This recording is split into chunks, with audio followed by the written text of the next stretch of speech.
ada baiknya kita kenalan sebentar karena ini pertama kalinya aku datang ya ke gereja teman-teman. Karena kan katanya nggak kenal maka kenalan, nggak kenal maka kenalan ya. Jadi salam kenal, nama aku Revi. Aku melayani di sebuah gereja lokal namanya GBI Gilgal di bawah leadership dari Pastor Juan Mogi. Dan aku juga biasanya suka nulis buku dan juga aktif di medsos. Ada yang pernah lihat aku di medsos mungkin? Nah, tapi bukan yang joget-joget ya Kak, bukan ya. Bukan yang joget-joget ya. Aku yang biasa nyampein firman karena aku ngerasa firman mengubah hidupku. Dan aku percaya firman yang sama pasti memberkati kita hari ini, amin. Dan setahu aku anak-anak muda JCC itu pada semangat semua, benar gak sih? Nah, coba kita tes ya semangatnya, kita respon yang kencang ya, kita tes ya. Ada amin? Ada haleluya? Ada tepuk tangannya? Wah, luar biasa ya, keren semangat semuanya. Jadi hari ini kita membahas firman Tuhan dengan judul The Right Relationship atau hubungan percintaan yang benar. Nah teman-teman, aku mau mulai dengan sedikit pertanyaan. Siapa di sini yang single? Ada yang jomblo? Boleh lihat tangannya? Wih, masih banyak yang single juga ya. Bisa lihat kiri kanan tuh ya siapa yang masih single ya. Yang udah in a relationship ada yang udah pacaran di sini? Nah ini saya bingung nih, tadi single masih 50%, yang lain gimana nih? Ya pacaran enggak, single enggak gitu ya.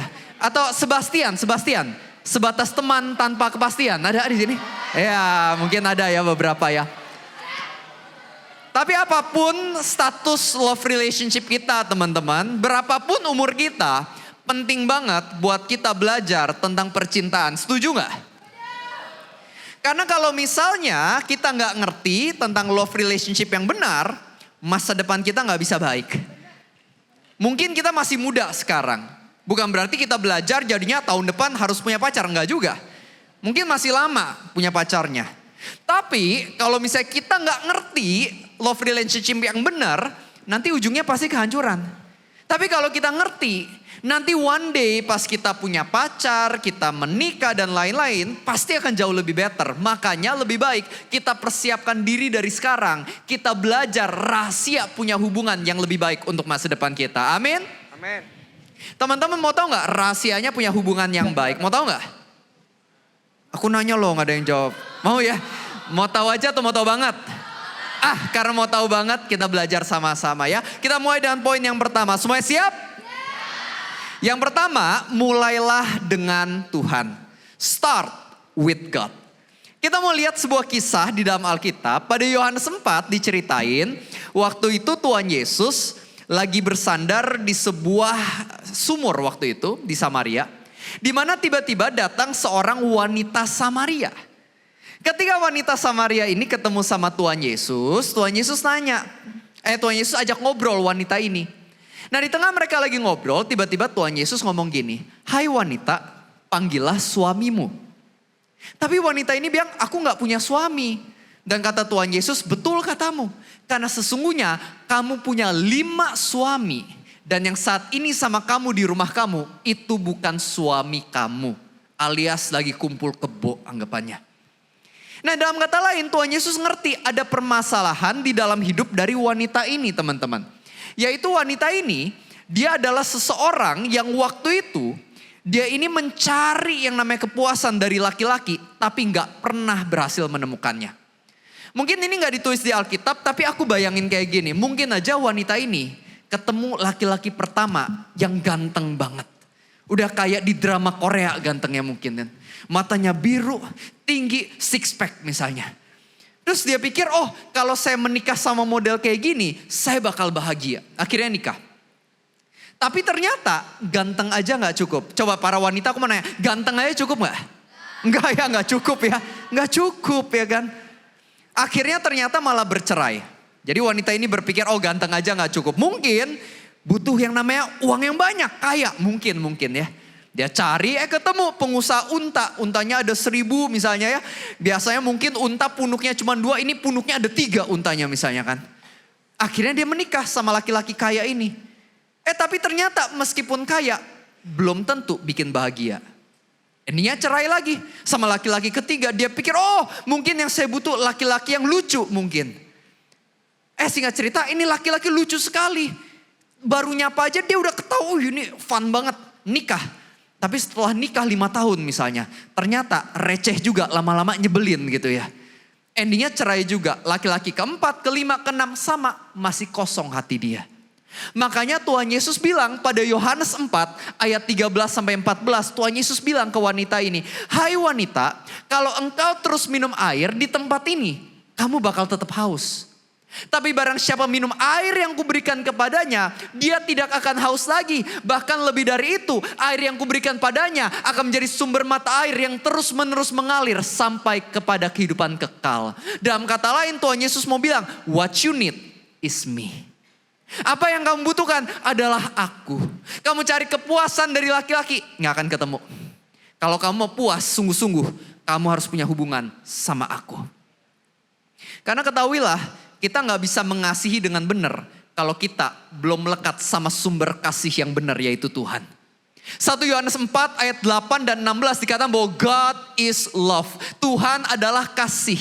Satu-satunya cara kita bisa mengasihi pasangan dan juga orang lain dengan benar, kalau kita melekat sama Tuhan dulu. Karena we cannot give what we don't have. Kita gak bisa memberikan apa yang kita gak punya. Aku kasih sedikit contoh ya. Misalnya, bro boleh sini bentar gak bro? Bentar aja. Namanya siapa bro? Paulo bang. Paulo ya. Paulo boleh bagi aku permen mintia. Bisa gak permen mintia? Bisa gak? Nggak ada. Oh gak ada ya. Jadi gak bisa. Karena Paulo gak ada permen mintia. Nah, tada, aku punya permen mintia nih. Aku kasih ke Paulo. Sekarang coba kasih permen mintianya ke aku. Sekarang bisa gak? Kok jadi bisa? Karena udah ada. Karena udah terima dari aku ya kan. Karena Paulo udah terima dari aku, dia bisa memberikan juga. Karena udah terima. Yuk kita tepuk tangan ya buat Paulo ya. Silakan boleh duduk lagi, thank you Paulo. Nah sama halnya dengan hidup kita. Kita mau memberikan kasih yang benar nih. Buat pasangan, buat orang lain, buat keluarga. Dimulai kita harus terima kasih yang benar dari Tuhan. Makanya penting banget buat kita sehari-hari saat teduh punya kedekatan sama Tuhan. Coba lihat kiri kanan, muka-muka rajin saat teduh gak kira-kira kiri kanan? Rajin ya, berasa banget kok auranya di sini tuh saat teduh sekali di sini ya. Nah, apa yang aku alami dalam hidupku dulu itu sama banget kayak wanita ini. Karena dulu ketika aku zaman sekolah teman-teman, aku tuh dikenal dengan sebutan playboy. Iya gini-gini aku dulu laku juga loh teman-teman ya. Nah tapi anggapannya gini, kenapa aku waktu itu pas masih zaman sekolah gonta-ganti pasangan? Karena hatiku kosong. Aku pikir kalau pacaran sama wanita yang tepat, aku bakal happy. Tapi ternyata pas sudah punya seorang pasangan, kok kayaknya masih kurang ya. Ganti yang lain, masih kurang ya. Ganti yang lain, masih kurang ya. Sama kayak wanita ini. Tapi beda ketika aku kuliah mulai kenal Tuhan Yesus, hatiku terisi penuh. Waktu itu sekitar 7 tahun jomblo gak punya pasangan. Tapi bukan karena nasib, tapi karena prinsip teman-teman. Wes asik. Tapi beneran teman-teman.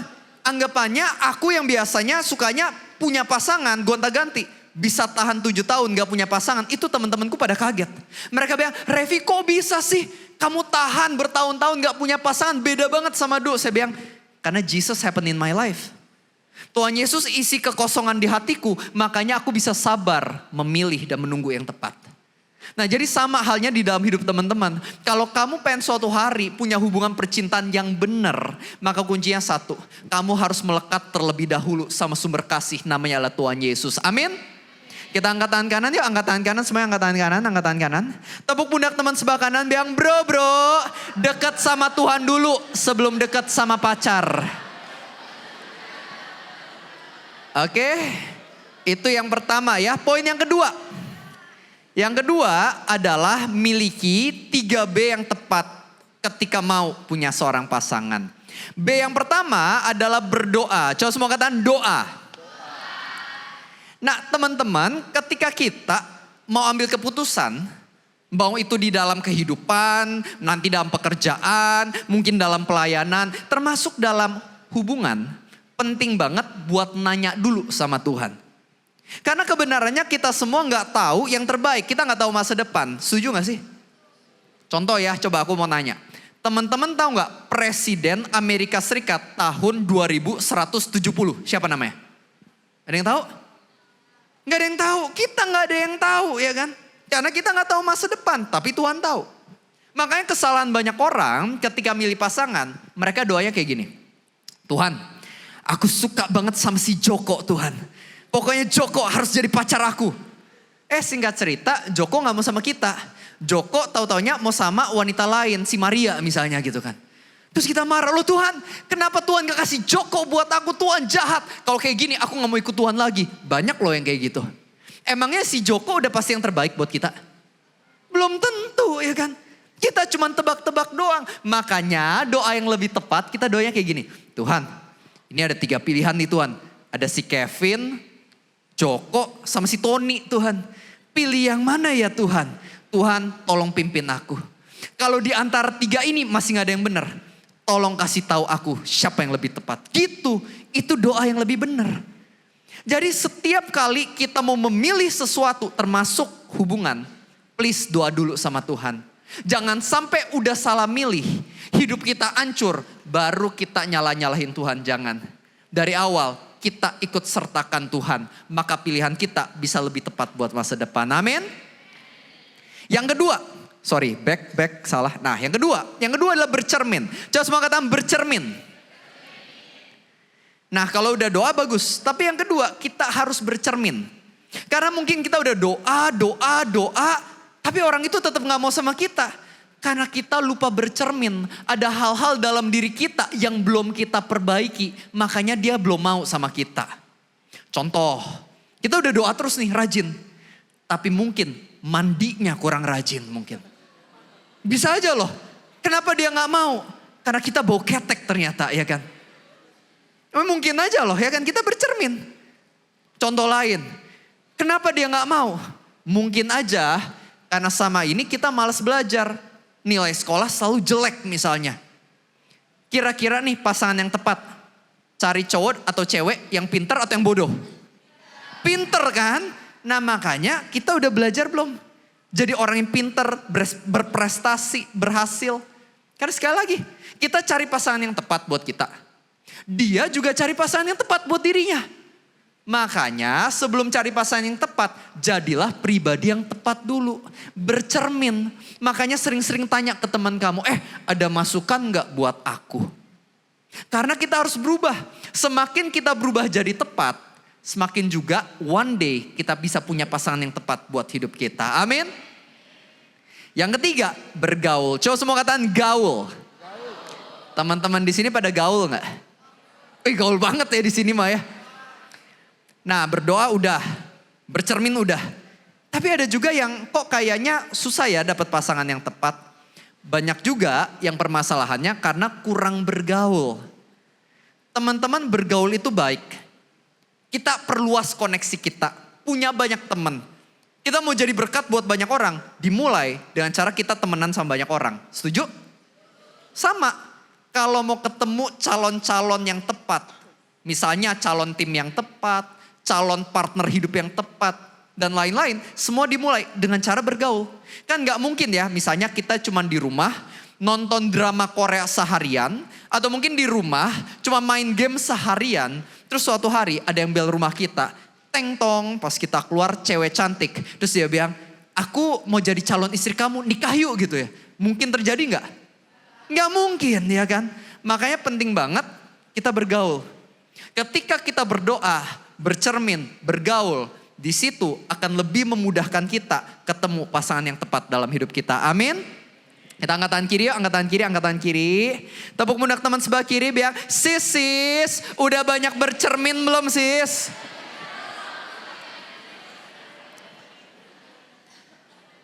Oke, itu yang kedua ya. Yang ketiga adalah milikilah tujuan yang sama. Coba semua katakan tujuan. Pada Amos 3 ayat 3 dikatakan, apabila 2 orang belum bersepakat, dapatkah mereka berjalan bersama-sama? Teman-teman aku mau nanya, kalau misalnya nih ada 2 orang ya. Satu mau ke Papua, satu lagi mau ke Brazil. Pesawatnya sama atau beda? Beda ya, jelas banget. Karena tujuannya sama, pesawatnya juga beda. Karena tujuannya beda, maka pesawatnya juga beda. Nah sama halnya dengan hidup kita. ketika kita mungkin nanti suatu hari mau pilih pasangan, teman-teman harus banyak ngobrol. Nanya, kamu tujuan hidupnya apa sih? Kamu nanti di masa depan tuh pengennya kayak gimana sih? Harus mau nanya dulu. Make sure tujuan kamu sama dia itu selaras. Karena banyak yang akhirnya hancur berantakan. Karena dari awal tujuannya aja udah beda loh. Contoh ya, saya ketemu banyak kasus, ada yang misalnya mimpi dia pengen tinggalnya di Amerika. Tapi pasangannya mimpinya pokoknya di Indonesia, gak mau keluar negeri. Akhirnya setelah jalan 3 tahun, udah gak jadi lanjut. Karena dari awal emang tujuannya beda. Contoh lain, ada artis Korea baru satu tahun nikah, cerai. Gara-gara satu mau punya anak, satu lagi gak mau punya anak. Cerai. Saya pikir kenapa gak dibahas dari awal? Kalau awal udah tahu, kan udah bisa memutuskan dari awal, berarti mimpinya beda. Nah jadi sama, siapapun nanti teman-teman yang deket sama kamu, please ngobrol dulu sama dia. Kamu tuh mimpinya apa sih? Dan kita lihat nih, tujuan dia sama tujuan kita masih selaras gak? Masih bisa gak? Makanya juga kita perlu memilih pasangan yang kepercayaannya sama. Kan suka banyak yang nanya ya, boleh gak sih pacaran beda agama? Pernah nanya gitu gak? Ayo ngaku, ayo. Nah teman-teman, baiknya gini ya teman-teman ya. Baiknya pilih pasangan bukan cuman yang agamanya sama, tapi yang level imannya sama. Yuk kita tepuk tangan yuk buat Tuhan kita.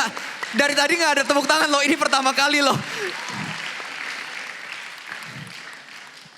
Karena teman-teman gak semua orang yang KTP-nya Kristen beneran deket sama Tuhan. Setuju gak? Ini kayak pengalamannya banyak nih ya teman-teman ya.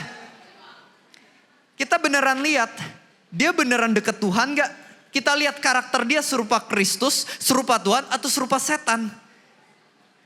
Karena beneran loh, kita pilih pasangan bukan cuman yang kepercayaan sama, harus level imannya sama. Karena gini, misalnya tujuan hidup kita memuliakan Tuhan.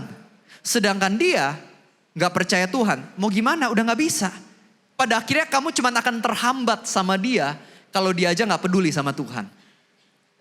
Saya suka denger ya orang-orang tuh entah kenapa ya pas saya ngomong gini, ada yang ngomong gini. Oh tapi Ko Revi tenang, saya tuh pacaran beda agama karena saya mau bawa dia kenal Yesus katanya. Wih ada misi penginjilan, kudus sekali saya pas denger ya, luar biasa. Ya saya bilang ke dia, loh kata siapa harus pacaran dulu baru bawa dia kenal Yesus. Dari temenan sebenarnya kan udah bisa memperkenalkan Tuhan Yesus. Mulai hari ini please banget teman-teman. Ketika pilih pasangan, make sure tujuannya sama dengan kamu. Baru kamu bisa lebih sejahtera dan maksimal sama pasangan kamu buat masa depan. Amin. Itu poin yang ketiga. Poin yang keempat. Komunikasi adalah kunci. Coba semua katakan komunikasi. Kalau kita baca Alkitab kita, pada Amsal 31 ayat 26 dikatakan bahwa dia membuka mulutnya dengan hikmat. Yang namanya kelemah lembutan ada pada lidahnya. Jadi kita ini harus biasain. Ngomong sama orang itu harus baik-baik. Coba siapa di sini yang gampang emosian kalau ngomong sama orang? Ada? Ada beberapa ya. Nah teman-teman gini, kalau kita pas ngomong emosian, marah-marah, bentak-bentak, pasti hubungan sama sesama, termasuk pasangan suatu hari berantakan. Kita harus belajar buat ngomong untuk lemah lembut ngomongnya. Aku juga belajar loh. Aku juga orang yang emosian dulu, tapi aku belajar. Mungkin hatinya kesel, tapi aku belajar penguasaan diri. Walau kesel, ngomongnya baik-baik. Contoh ya, pasangan saya ada salah. Saya gak akan kayak, kamu tuh gak punya otak ya, gak kayak gitu. Tapi saya pelan-pelan, sayang boleh gak kita ngomong sebentar? Menurut aku, kayak gitu. Nah iya kayak gitu ya anggapannya kan. Dalamnya sih kesel, tapi ngomongnya baik-baik, hasilnya beda. Dan juga ketika kita mau kasih nasihat, ya kan namanya sama orang kan kadang-kadang beda ya, opini masing-masing beda-beda, betul ya? Sama, mau sama pasangan, orang tua, sahabat, tim pelayanan, sewaktu-waktu mungkin beda opini. Tapi kalau misalnya kita mau kasih masukan, kasih ide kita, saran saya, selain ngomongnya baik-baik, lemah lembut, coba deh cari waktu yang tepat. Karena ini menentukan juga loh. Misalnya dia lagi punya banyak masalah.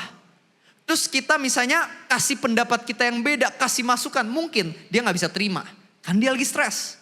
Makanya saran aku kalau misalnya beda pendapat, mau kasih masukan, mau diskusi, bikin keadaannya enak dulu. Kalau saran aku, kita ajak traktir makan dulu. Misalnya traktir makan babi samcan misalnya ya kan. Di situ hati terbuka ya kan. Pas kita kasih masukan yang sebenarnya, boleh sering-sering aja kasih masukan. Mungkin ya gitu ya. Tapi intinya apa sih? Intinya adalah selalu ada cara yang lebih baik untuk menyampaikan pesan kita kepada orang lain tersebut. Makanya kita bisa belajar ada 4 cara kita menyelesaikan permasalahan teman-teman. Ada win, lose, lose, win, lose, lose, sama win, win. Aku jelasin pelan-pelan lewat contoh. Misal ya kalau win, lose berarti kan kita menang dia kalah ya. Misal ada kasus kayak gini. Pada suatu ketika ada laki-laki dan wanita. Cowoknya mau kita kasih nama siapa? Afem. Joseph, oke, namanya Joseph ya. Yang cowok namanya Joseph, yang cewek mau kasih nama siapa? Maria. Oke, Maria lagi. Oke, Joseph sama Maria. Tapi ini tempat lain ya, bukan di JCC, ini tempat lain. Terus singkat cerita, si Joseph sama Maria ceritanya nih mereka pacaran kan.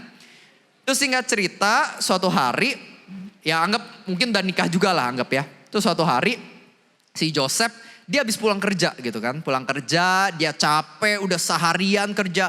Dia tuh pengen tidur pas pulang gitu. Sedangkan si Maria istrinya atau pasangannya ini kepengennya shopping ya kan. Ada promo 12-12 misalnya di mall gitu kan. Ini kan beda ya keinginannya beda. Nah kalau win-lose si Joseph ngotot.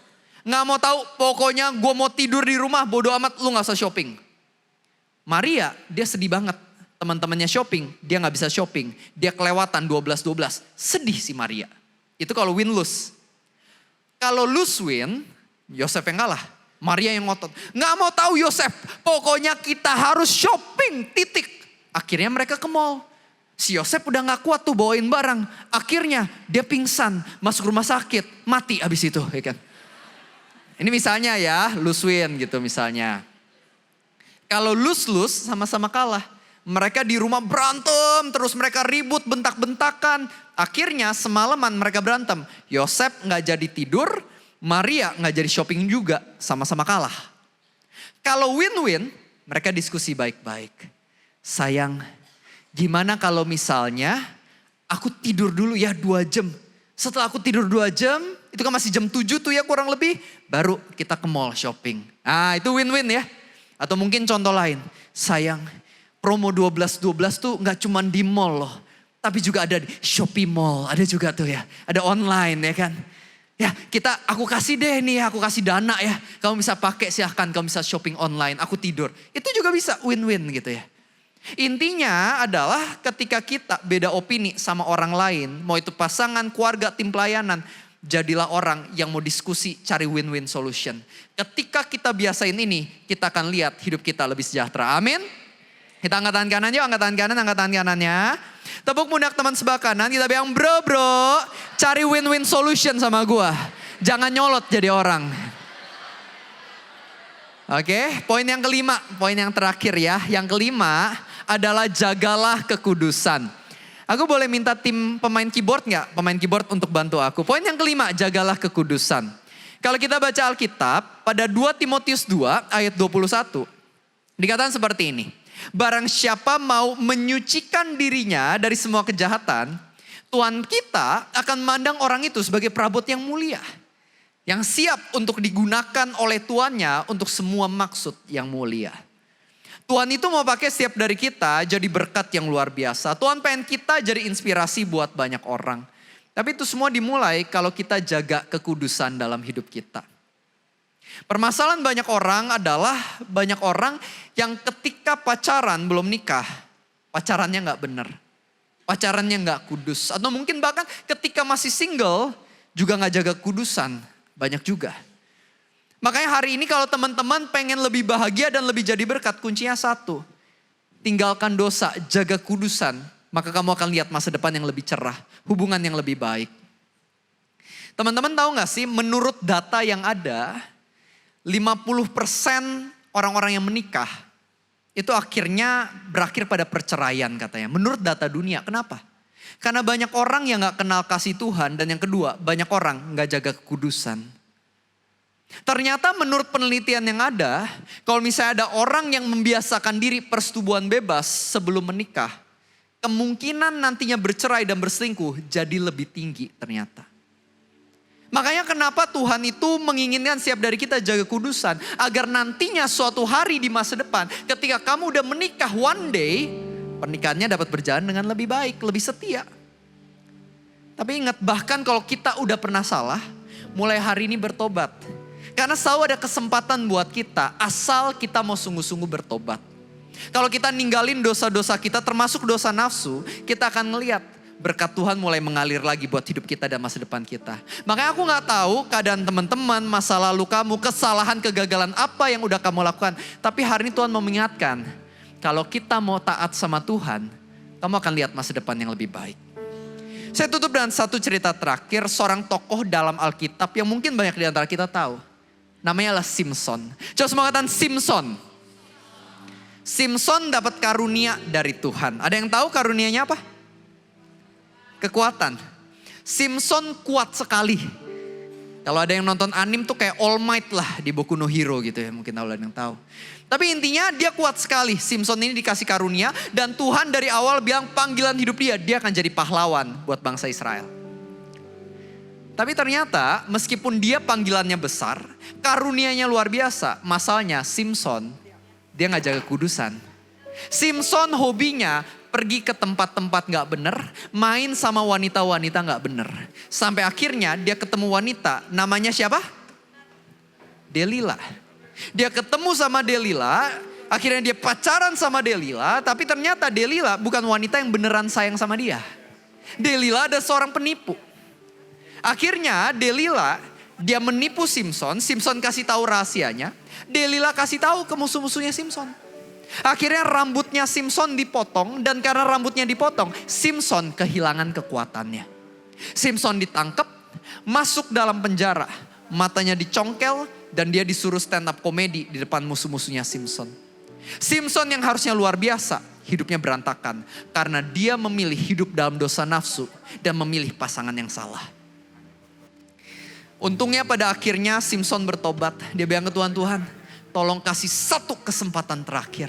Tuhan memberikan kekuatannya kembali sehingga Simson berhasil mengalahkan musuh-musuhnya. Tapi di tengah prosesnya Simson meninggal dunia juga. Ketika saya lihat kisah Simson saya pikir tragis banget ya. Saya berandai-andai seandainya Simson pilih taat sama Tuhan. Seandainya Simson memilih pasangan yang tepat.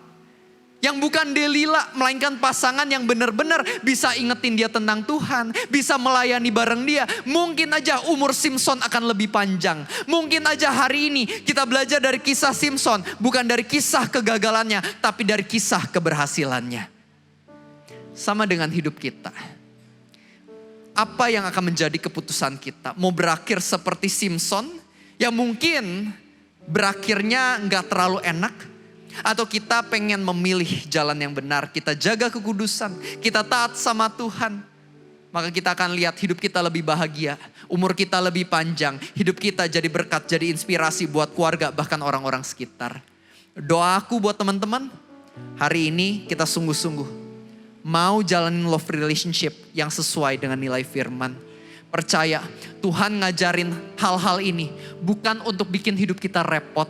Bukan untuk menjauhkan kita dari kesenangan. Justru sebaliknya. Tuhan paling senang kita anak-anaknya punya kebahagiaan di dalam hubungan yang kudus dan bahagia di masa depan. Maka itu mulai hari ini punyalah hubungan dengan Tuhan. Jadilah orang-orang yang mau berdoa, bercermin, bergaul. Jadilah orang-orang yang jaga kekudusan. Jadi orang yang mau belajar berkomunikasi dengan baik. Maka kamu akan lihat masa depanmu cerah dan juga berhasil. Amin. Dan sebutannya buat Tuhan kita yang luar biasa. Oke, mungkin aku ambil dari sosmed ya. Kemarin ada post ada pertanyaan mungkin dari IG. Oke, bagaimana cara mengimbangi jatuh cinta tapi tetap di dalam Tuhan? Apalagi aku masih duduk di SMP. Oke. Bagaimana caranya menyikapi jatuh cinta yang masih dalam Tuhan? Boleh diulang lagi pertanyaannya? Oke, Coba. bagaimana cara mengimbangi jatuh Mengimbangi. cinta tapi tetap di dalam Tuhan? Oke, jadi begini ya teman-teman ya. Yang namanya kita kan manusia ya. Manusia bisa aja tiba-tiba jatuh cinta, itu perasaan. Tapi makanya yang pertama supaya tetap dalam Tuhan, ya kita benar-benar sehari-hari saat teduh gak gitu. Jangan sampai kita ada jatuh cinta, terus kita malah pacaran, tapi sehari-hari kita aja belum dekat sama Tuhan. Percaya deh, kalau kita aja belum dekat sama Tuhan, kita gak saat teduh, gak doa biasa, gak baca firman, gereja juga males. Kalau kita pacaran, saya berani jamin gak akan berjalan baik. Pasti toksik nantinya. Makanya saran aku, kita punya hubungan dulu sama Tuhan. Meskipun ada rasa jatuh cinta sama orang lain, kalau kita tahu kita belum deket Tuhan, mending jangan coba-coba dulu. Kamu benar-benar punya hubungan dulu sama Tuhan yang intim, dan kamu udah belajar banyak firman-Nya, kamu misalnya baca buku renungan tentang relationship, kamu udah dengar banyak khotbah tentang relationship, baru kalau kamu udah beneran punya pemahaman yang lebih baik, baru kamu bisa pertimbangin. Saran aku kayak gitu, itu akan lebih menjaga kita. Oke, next question. Kalau dalam hubungan kita masih ngalamin hal sakit atau down, apa itu dari Tuhan? Kalau kita merasa down. Oke, jadi balik lagi ya teman-teman, kita ini manusia yang tinggal di atas dunia yang gak sempurna. Kadang-kadang pasti ada rasa sedih, ya gak sih? Siapa di sini yang pernah sedih? Boleh tangan tangan yang pernah sedih? Setiap dari kita, aku juga angkat tangan, karena aku sendiri juga bisa down, bisa sedih. Itu normal. Nah tapi balik lagi, Tuhan gak pengen kita dikuasai oleh rasa down tersebut. Makanya kan kalau kita baca Alkitab di kitab Amsal, kalau gak salah 24 ayat 16, dikatakan orang benar jatuh 7 kali, tapi dia bangkit lagi. Jadi pernah ngerasa down sih, tapi bangkit lagi sama Tuhan. Nah pertanyaannya gimana caranya kita bisa bangkit sama Tuhan? Yang pertama doa. Filipi 4 ayat 6-7 kan dibilang, jangan khawatir akan apapun juga, tapi nyatakanlah segala keinginanmu kepada Tuhan. Lewat doa, permohonan dengan ucapan syukur. Maka damai sejahtera Allah yang melebihi akal dan pikiran akan melindungi hati dan pikiranmu dalam Yesus. Jadi doa. Yang kedua, selain doa, kamu punya komunitas rohani. Teman-teman rohani. Aku juga kadang-kadang down, tapi karena dengar kesaksian dari teman-teman rohani aku jadinya kuat lagi. Jadi sama, makanya teman-teman juga punya komunitas rohani, teman rohani, itu bisa bantu kamu jadi bangkit lagi dalam hidup. Oke, thank you. Kalau dari di sini ada yang, oke, boleh?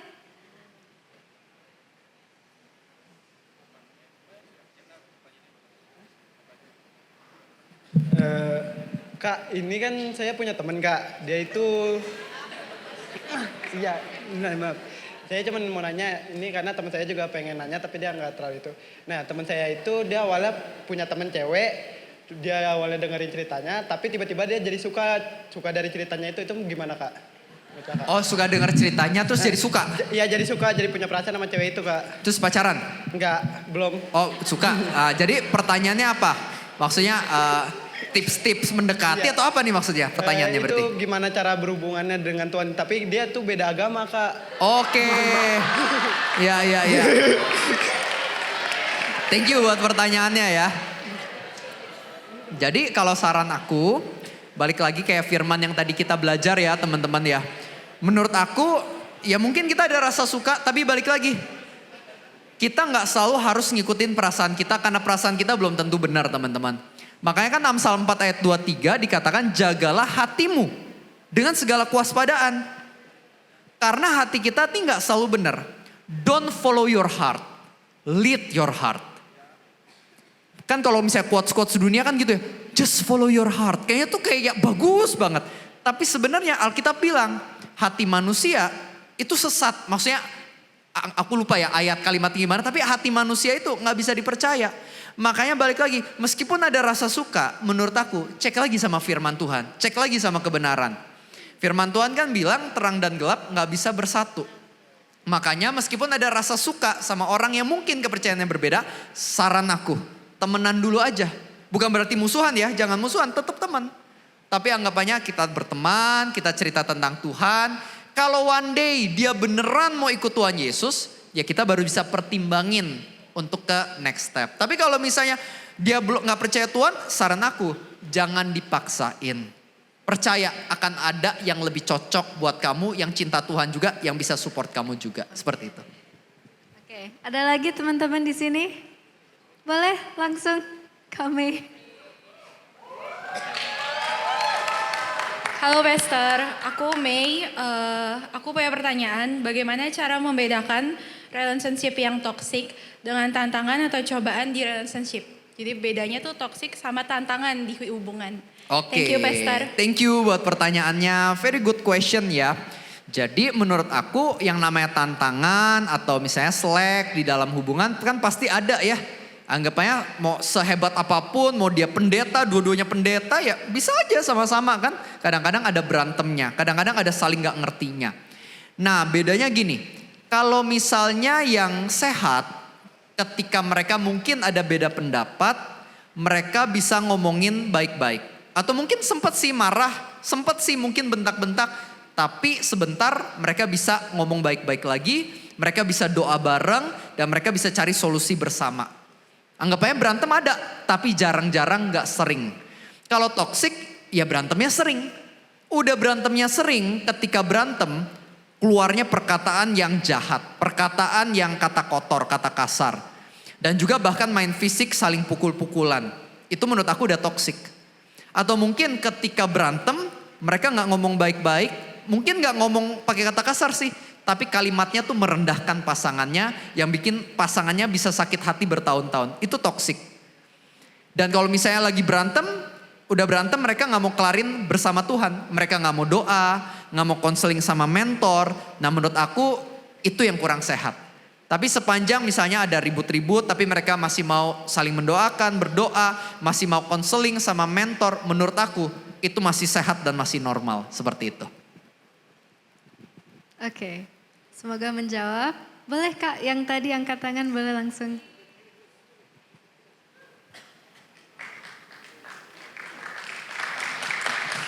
Halo Pastor, aku Gladys. Mau nanya, kalau di dalam suatu hubungan itu kita udah berusaha tumbuh bareng sama Tuhan, sering berdoa, komunikasinya juga bagus, jaga kekudusan, tapi beberapa kali pertengkarannya itu yang kayak kita mengalami pertengkaran, tapi pertengkarannya itu kayak merujuk ke yang hampir putus atau gimana, nah itu solusinya gimana? Makasih Pastor. Oke, thank you buat pertanyaannya ya. Jadi di dalam hidup kita, kalau misalnya kita mau serius, menurut aku bisa didiskusikan, diomongin, sama-sama ambil keputusan. Kalau misalnya berantem dikit-dikit, kita jangan ngomong putus ya gitu. Jadi menurut aku dari awal kita udah harus diskusi, udah ngebahas hal itu. Karena kita ya harus jelasin juga ya ke pasangan kita. Anggapannya dengan ngomong putus, itu tuh mungkin diucapinnya cepet cuman 1 detik. Tapi itu bisa melukai. Jadi kita saling menjelaskan menurut aku. Itu yang pertama yang bisa kita lakukan. Nah yang kedua saran aku adalah punya mentor rohani juga. Dimana kita bisa cerita ke mereka. Jadi kalau misalnya ada ribut, daripada ribut gede, marah-marah sambil keluar perkataan kayak gitu. Lebih baik bareng-bareng kita ketemu mentor kita yuk. Kita cari penengah, kita diskusi, cari jalan yang lebih baik. Menurut aku itu akan lebih sehat. Jadi mungkin 2 hal itu yang bisa kita lakukan. Karena balik lagi ya, kalau misalnya masih pacaran ngomong putus kayak ya udah kalau pacaran putus it's okay. Tapi masa misalnya nih lanjut sampai nikah. Nanti nikah masih kebiasaannya sama, dikit-dikit berantem cerai aja gitu kan. Wah itu kan benar-benar bahaya sekali menurut aku. Jadi dari masih hubungannya pacaran menurut aku perlu dibiasakan kata putus ini adalah kata yang jangan gampang keluar. Ya menurut aku seperti itu ya, semoga membantu. Oke, thank you. Boleh langsung Kak Windy. Oke, halo Kak, aku paling mau nanya gimana cara kita membangun kepercayaan kepada pasangan kita ketika kita pernah sekali atau dua kali dikhianati gitu. Atau dibohongin gitu. Oke, maksudnya kita yang dibohongin sama dia. Iya. Jadi gimana cara kita bisa percaya lagi sama dia? Iya, betul. Oke. Nah, thank you buat pertanyaannya. Jadi yang bisa kita lakukan menurut saya ya. Jadi kan kasusnya beda-beda nih ya. Bisa macem-macem. Kalau saran saya adalah ini case by case sih. Tapi coba kamu sampein apa yang menurut kamu bisa membangun kepercayaan tersebut. Karena kalau misalnya kamu suruh dia buat nebak dan berjuang sendiri, mungkin dia juga nggak tahu apa yang harus dia lakukan. Atau mungkin dia udah berjuang sih, tapi yang dia lakukan masih belum sesuai sama ekspektasi kamu. Contoh, misalnya cowok sama cewek. Terus si cowok selingkuh misalnya, 1 kali gitu ya. Atau mungkin bukan selingkuh yang gimana-gimana, tapi dia misalnya chat cewek lain gitu misalnya. Terus ketahuan. Nah yang ceweknya kan sakit hati ya, sedih kan. Wih kok kamu diam-diam chat sama cewek ini. Nah kamu coba, misalnya dia mau berubah nih. Ya kamu kasih tahu. Saya berusaha buat percaya lagi sama kamu. Tapi boleh gak caranya begini. Setiap kali saya minta akses ke HP kamu bolehin. Misalnya contoh. Atau mungkin boleh gak supaya aku bisa lebih mudah percaya sama kamu. Kita misalnya di HP kan ada apa sih, kayak track my iPhone gitu kan misalnya. Boleh gak aku masukin HP kamu supaya setidaknya aku tahu kamu lagi di mana misalnya. Jadi kita omongin apa yang menurut kita bisa bantu kita untuk percaya lagi. Karena balik lagi kalau kita bebasin dia, pokoknya yang gak mau tahu lu harus bikin gue percaya lagi. Dia juga bingung gue harus ngapain gitu. Nah jadi menurut aku ya dikomunikasikan. Dan setelah dikomunikasikan dan dia berubah, menurut aku secara berkala harus evaluasi, diomongin. Mungkin ya terserah mau 2 minggu sekali, sebulan sekali, kita ngobrol. Kita cerita ke dia, kamu melakukan ini, aku merasa jadinya bisa percaya lagi sama kamu. Atau mungkin ketika kamu melakukan ini, aku tuh jadi lukanya tuh kena lagi rasanya. Boleh nggak lain kali jangan seperti ini. Jadi harus sering-sering evaluasi. Sama aja kayak tim gereja, kantor dapat berjalan dengan baik kan kalau ada evaluasi. Supaya kita tahu nih mana yang benar, mana yang kurang bagus. Nah sama hubungan menurut aku juga harus sering-sering evaluasi bareng. Kayak gitu. Oke. Semoga menjawab. Boleh Kak Gresha? Oke, aku ada pertanyaan. Kak Revi tadi ada bahas soal ngomong lemah lembut walau emosi. Kalau misalnya take time dulu untuk dingin kepala buat bisa ngomong baik-baik, buat dapet win-win solution. Apakah itu make sense? Ini ngomongin bukan cuma di hubungan percintaan tapi di lingkungan keluarga, tetangga, dan lingkungan sekitar. Oke, thank you buat pertanyaannya. Jadi menurut aku bagus nggak? Bagus. Tapi kita harus ngomong sama orang tersebut dulu, kasih pengertian. Karena mungkin bagi kita bagus ya, kita ambil waktu dulu buat mikir dulu. Tapi gak semua orang mau kayak gitu loh. Ada juga yang kalau misalnya kayak ribut pengennya langsung diomongin detik itu juga. Ada juga. Ketika kita bilang, saya mau ambil waktu dulu 2 hari. Justru mungkin buat dia itu kayak buruk sekali, bisa aja. Makanya menurut aku kita ngomongin dulu. Bro, sis atau beb misalnya ya. Kita bilang kalau kita berantem boleh nggak kita rulesnya kayak gini. Kalau memang ada berantem kita ambil waktu yuk 2 jam menurut perjanjian bersama. Baru habis itu kita telepon lagi, kita omongin. Biar kita kepalanya dingin dulu. Nah harus bikin perjanjian itu dulu. Karena kalau misalnya dia nggak ngerti kita punya pemikiran kayak gini, ambil waktu untuk cari win-win. Ya mungkin dia bakal marah ketika kita gak mau chattingan sama dia gitu. Jadi saran aku kita omongin ketika ada konflik kita mau pemecahannya caranya seperti apa. Supaya ketika kamu terapkan itu pasangan kamu bisa lebih ngerti gitu. Oke, jadi intinya semua orang itu berbeda-beda dan kita itu harus komunikasi lebih lagi. Oke, next. Boleh Kak Angel dulu terus baru Kak Hotma. Shalom, Pastor Revi. Ini sebenarnya bukan tentang aku sih. Ini tapi tentang teman aku. Jadi aku tuh punya teman deket banget. Terus dia tuh pacarannya beda agama. Nah dia tuh dari awal udah aku larang buat jangan sama ini cowok. Tapi dia tetap mau sama ini cowok gitu loh Kak. Nah sampai aku tuh udah berdoa. Namanya teman kan pasti doain yang terbaik gitu. Tapi dia tetap sama nih cowok. Terus makin lama aku lihat juga cowoknya makin baik gitu Kak sama teman aku ini. Terus jadinya dianya jadi makin ngerasa apa ini dari Tuhan ya. Padahal maksudnya beda agama gitu Kak. Nah itu tuh gimana sih Kak caranya kita tuh bisa ngasih tahu ke teman kita kalau dari awal aja kamu tuh udah salah gitu loh. Terus kenapa masih dilanjut dan malah ada pikiran kalau ini tuh malah dari Tuhan gitu Kak. Thank you. Oke, Jadi menurut aku kita ini gak bisa maksain menurut kita ke orang lain ya. Meskipun mungkin menurut kita benar dan mungkin memang benar gitu. Tapi kita kadang gak bisa maksain, kita cuma bisa ya kasih pengertian kita, kasih saran kita doain. Tapi pada akhirnya kita gak bisa maksa. Jadi ya saran aku adalah tetap jadi teman yang baik aja. Anggap aja ya kita berdoa ya, kalau misalnya emang jadi ya kita berdoa beneran, anggapnya ya mungkin pasangan berubah jadi kenal Tuhan. Ya itu yang kita doain kalau misalnya beneran jadi. Tapi kalau misalnya one day tiba-tiba gak jadi. Atau mungkin one day justru hidupnya hancur karena si laki-laki atau wanita ini. Ya karena kita sama ini udah jadi teman yang baik buat dia jadinya nextnya lebih mau dengerin kita soal tips ini gitu. Jadi menurut aku balik lagi, memang aku ngerti banget rasanya ya. Pas kita lihat teman kita kok ambil ini, aduh kok gatel gitu rasanya kan. Tapi ya dalam hidup kita memang gak bisa paksain. Kita cuma bisa kasih tips gitu. Dan hadir aja sampai akhirnya mungkin one day kalau terjadi suatu, kita tetap hadir. Makanya tips kita yang selanjutnya dia akan lebih mau dengerin jadinya. Kalau saran aku seperti itu.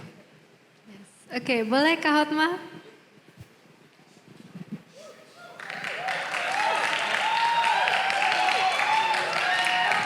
Oke, izin Kak sebelumnya. Semisal kita awalnya belum pernah hubungan sama sekali gitu. Awalnya cuman gimana ya cara sebutnya.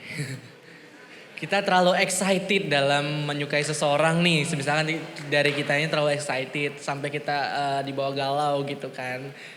Tapi belum tentu si ceweknya ini suka sama kita. Itu gimana ya Kak ya? Oke, jadi gimana cara mengatasi galau atau gimana cara mengatasi galau atau tips-tips mengatasi galau atau tips-tips mendapatkan hati dia? Ah? Oh, mendapatkan hati dia ya. Oke.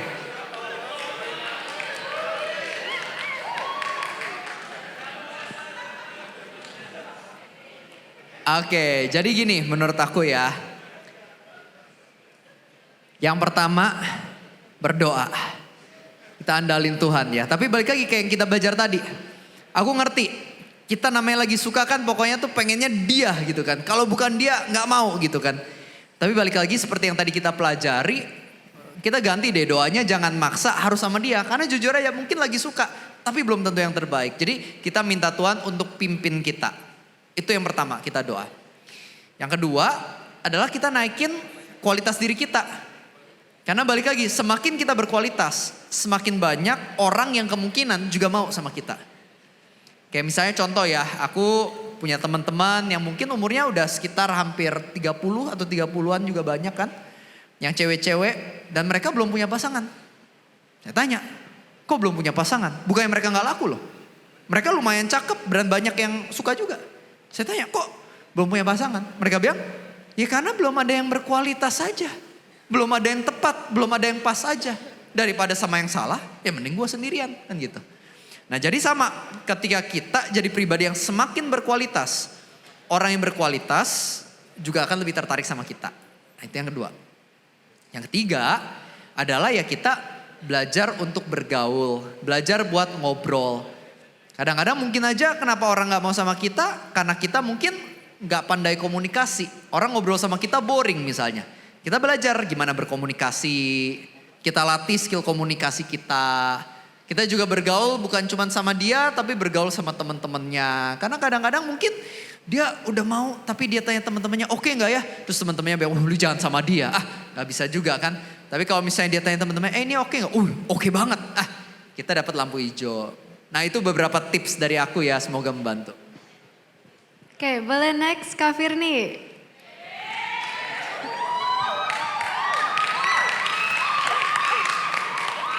Halo Pastor, aku di sini mau tanya.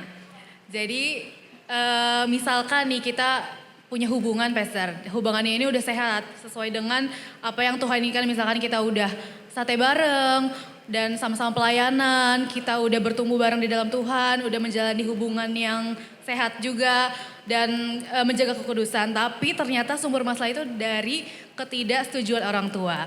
Nah menurut Pastor kira-kira apakah dia tuh yang tepat buat kita dan gimana kita selanjutnya, apakah kita harus melepas dia karena ketidaksetujuan dari orang tua atau kita tetap stay aja gitu sambil berdoa sama Tuhan. Itu gimana Pastor? Thank you. Oke, thank you buat pertanyaannya. Jadi menurut aku ya kalau misalnya mau nikah harus setuju juga ya yang namanya orang tua kita. Nah tapi kan harus lihat case by case juga ya kenapa nggak setuju nih gitu. Jadi kita harus tahu juga kenapa nggak setuju dan anggapannya mau lanjut atau enggak itu anggapnya keputusan masing-masing juga.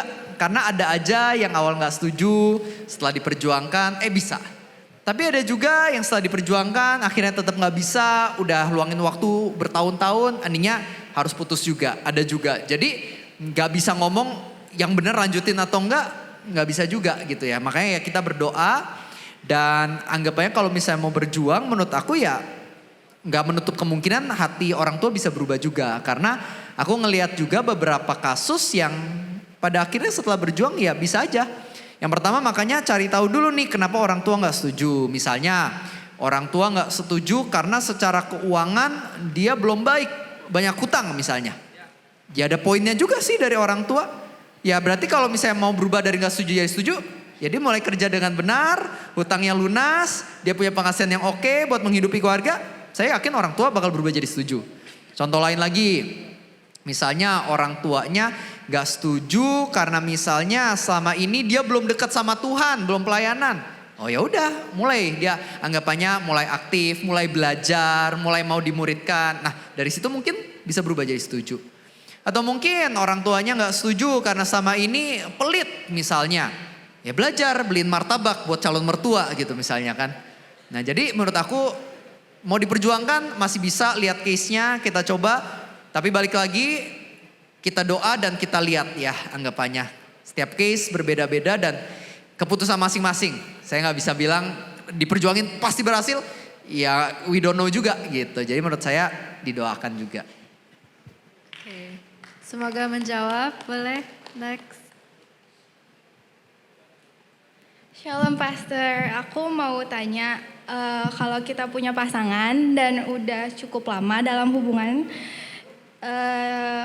kalau cuma kita yang aktif youth sama pelayanan tapi pasangan kita enggak, apa itu aku salah berharap untuk dia berubah atau harus aku tunggu dia? Oke, thank you buat pertanyaannya. Jadi balik lagi terkadang kita nggak bisa maksain orang karena harus dari keputusan dia sendiri ya. Kalau kita maksa mungkin dia bisa datang pelayanan 1 kali tapi habis itu dia nggak akan melakukannya lagi gitu. Tapi kalau misalnya dia beneran dari hati kita nggak ngajak aja ntar dia mau pelayanan dan melakukan hal-hal lain juga. Nah jadi saran aku ya kita lakukan bagian kita minta pertolongan Tuhan lakukan bagian dia dan habis itu ya selebihnya kembali lagi antara dia sama Tuhan dia ngambil keputusan. Tapi yang menurut aku yang bisa kita lakukan ya adalah lakukan bagian kita yang kita bisa. Contoh ya kita doain dia itu yang pertama. Yang kedua misalnya kita ajak doa bareng misalnya. Atau yang ketiga kita ajak dia ketemu sama teman-teman kita, sama mentor rohani kita. Supaya dia mulai punya pertemanan sama orang-orang yang benar misalnya. Yang keempat lagi ngobrol-ngobrol kita bisa cerita tentang firman yang kita dengar misalnya. Nah mungkin gak langsung berubah sih. Tapi kalau kita lakukan hal-hal ini mungkin aja dikit-dikit dia juga belajar, dikit-dikit dia berubah. Jadi balik lagi ya anggapannya mau dilanjutkan atau enggak itu keputusan masing-masing. Masih bisa berubah? Masih bisa. Apakah mungkin gak berubah? Mungkin juga kita gak pernah tahu. Tapi balik lagi sepanjang belum nikah ya kita masih bisa milih. Tapi kalau udah nikah no turning back ya. Kalau udah nikah ya udah kita perjuangin sampai akhir hidup kita. Kita berusaha memperkenalkan dia kepada Yesus. Tapi kalau misalnya masih belum, balik lagi, itu keputusan kita. Kita mau terus berjuang, bantu dia semakin kenal Tuhan. Atau kita merasa, aduh umur udah segini, masa aku mau terus perjuangin. Nah itu keputusan masing-masing, menurut aku kayak gitu. Oke, semoga menjawab. Thank you Pastor. Boleh nextnya? Halo Pastor, perkenalkan nama saya Karen. Izin menanya kok aku menanya tentang gimana sih cara ngelepas luka dalam hubungan, and then tapi hubungannya sudah selesai dan kadang-kadang masih terbayang-bayang kok. Makasih. Sorry bisa diulang tadi kalau hubungannya apa yang pertama tadi? Hubungannya kayak udah selesai. Oh selesai. Tapi masih ada bekas lukanya. And then terus kayak masih terbayang-bayang kadang-kadang. Oke, berarti semacam belum bisa move on dan juga ada bekas luka ya.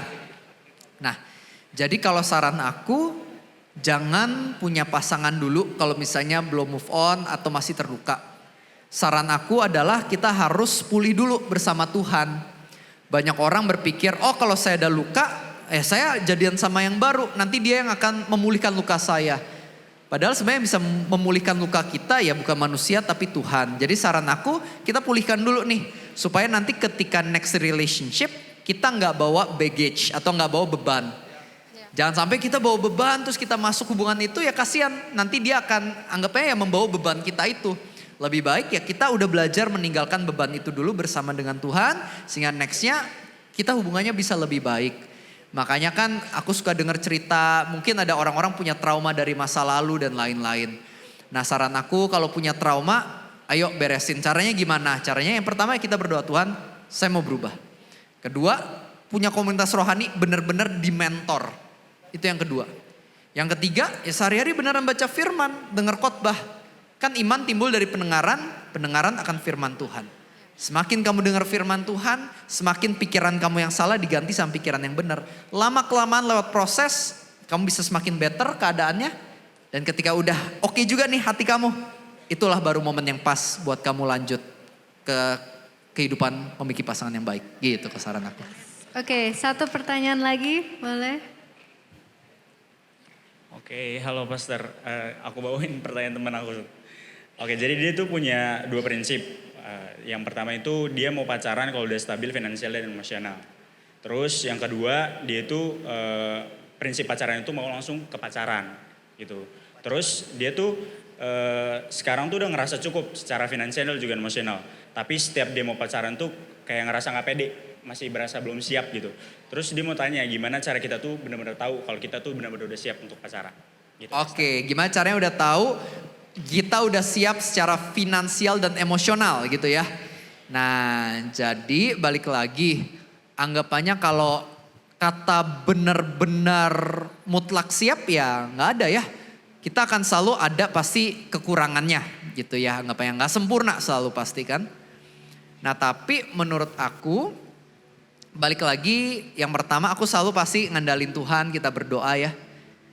Karena anggapannya kesiapan kita ya juga kadang-kadang mungkin rasanya belum siap, tapi anugerah Tuhan yang akan menyempurnakan.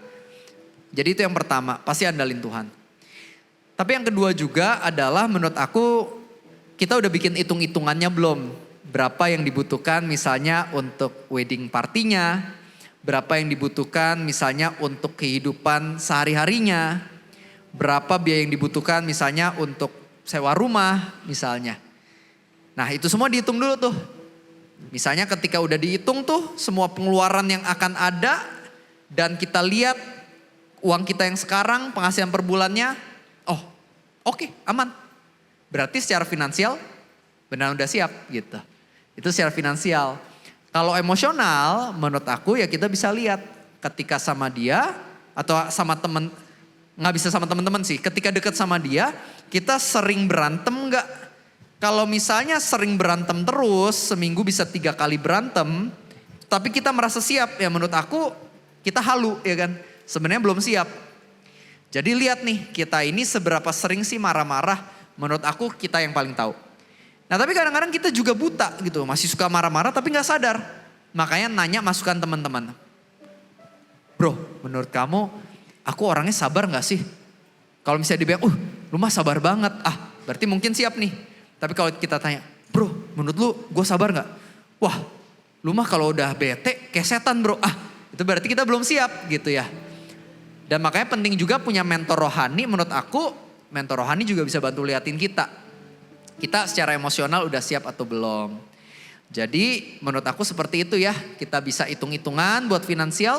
Secara emosional kita bisa cek dan tanya orang-orang terdekat kita yang beneran punya hikmat juga. Mungkin itu, semoga membantu.